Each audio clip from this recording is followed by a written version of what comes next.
మాజీ మంత్రి అంబటి రాంబాబుపై జరిగిన దాడిని ముక్తకంఠంతో ఖండిస్తున్నామని మాజీ హోంమంత్రి తానేటి వనిత అన్నారు. మాజీ మంత్రి అంబటి రాంబాబు కార్యాలయాన్ని, ఇంటిని పరిశీలించి కుటుంబ సభ్యులను ఆమె పరామర్శించి వారికి ధైర్యాన్ని నింపారు.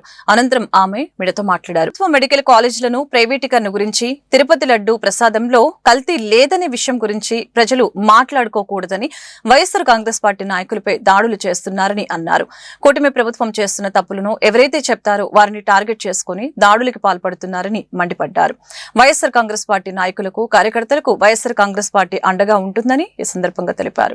మాజీ మంత్రివర్యులు అంబటి రాంబాబు గారి మీద మొన్నటి రోజున అంటే ఏదైతే ఈ తిరుపతి లడ్డు గురించి సుప్రీంకోర్టు నుండి కానీ, సిట్ నుండి కానీ వచ్చిన వివరాలన్నిటికీ కూడా మేము ఆ రోజున వెంకటేశ్వర స్వామి గుడి దగ్గర మేము పూజా కార్యక్రమాలు చేయాలని చెప్పి పార్టీ ఆదేశించిందో ఆ కార్యక్రమాల్లో పాల్గొనడానికి వెళ్ళడానికి ముందు అక్కడ మరి తెలుగుదేశం పార్టీకి సంబంధించిన వాళ్ళు, కూటమి ప్రభుత్వంలో ఉన్న నాయకులు అందరూ కలిసి అక్కడ ఒక ఫ్లెక్సీ పెట్టడం జరిగింది.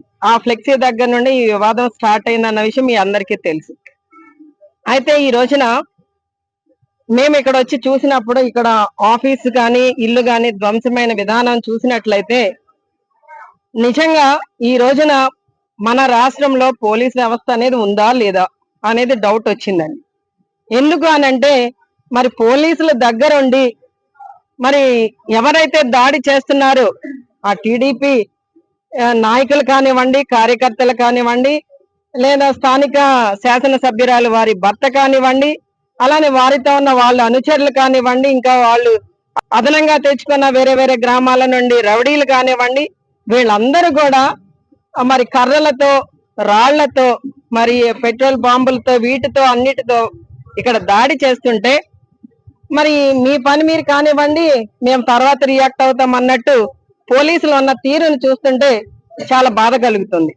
ఎందుకంటే ఇక్కడ ఇంటి మీద దాడి చేసే పరిస్థితి, ఆఫీస్ మీద దాడి చేసే పరిస్థితి గతంలో మరి ఎప్పుడు కూడా ఈ సంస్కృతి అయితే లేదు మన రాష్ట్రంలో. మరి ఈ కూటమి ప్రభుత్వం అధికారంలోకి వచ్చిన తర్వాతనే ఇలాంటి కొత్త సంస్కృతికి వాళ్ళు శ్రీకారం చుట్టడం జరిగింది. అంటే ఈ రోజున ఎవరైతే వైసీపీలో నాయకులుగా ఉంటారో, ప్రధాన నాయకులుగా ఉంటారో, అలానే అధికార పార్టీ చేస్తున్న దురాగతాలను ప్రశ్నిస్తూ ఉంటారో, ప్రజల పక్షాన నిలబడి పోరాటం చేస్తుంటారో ఆ నాయకుల మీద వీళ్ళు లేనిపోని కేసులన్నీ పెట్టి, తప్పుడు కేసులు పెట్టి ఈ రోజున జైలు పాలు చేసే విధానం